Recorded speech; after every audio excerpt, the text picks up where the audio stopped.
Yo, what's up everyone? You tune in to a new episode of Captivated. And this week, we're going to Fraser Island, which is the world's largest sand island. We're getting all the four-wheel drives loaded up and we're gonna head across on a ferry. It's not gonna take too long, but it's gonna be a big journey, so we gotta make sure that we got everything packed up and everyone's good to go.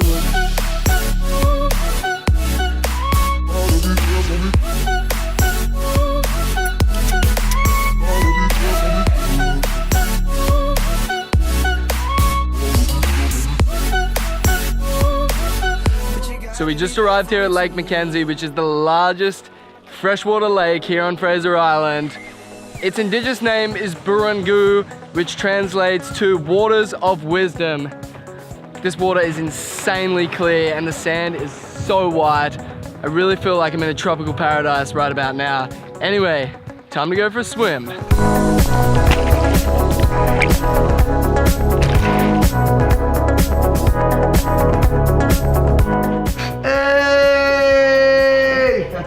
Everybody loves the camera, right? So yeah, should be a pretty interesting night.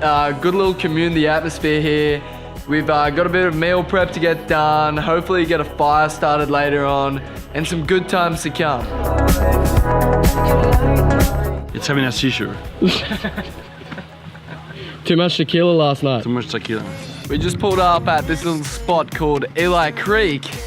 And this is one of the many freshwater creeks that's here on Fraser Island.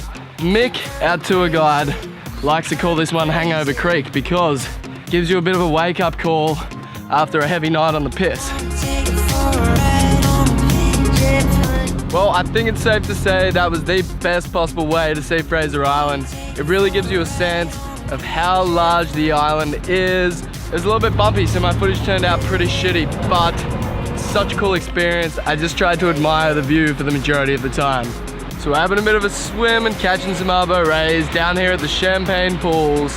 Good to just disconnect, not worry about real life or the internet for a couple of days.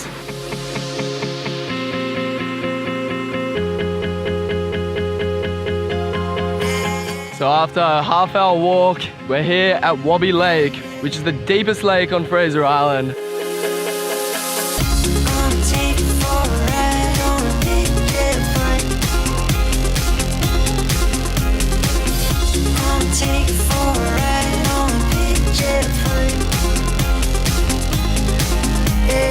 So the tour of Fraser Island that I just went on was absolutely amazing. There was only 2 Australians, which was myself and Mick, and that was in a group of about 30 people. So that was pretty interesting, just hanging out with a whole bunch of foreigners and hearing their perspective on Australia and comparing the differences between our cultures. Everybody was super friendly and super happy to help each other out, which is awesome because it really created a sense of community. Make sure you subscribe and turn on post notifications because next week's episode is from the Whitsundays and that place is about as tropical as it gets for Australia.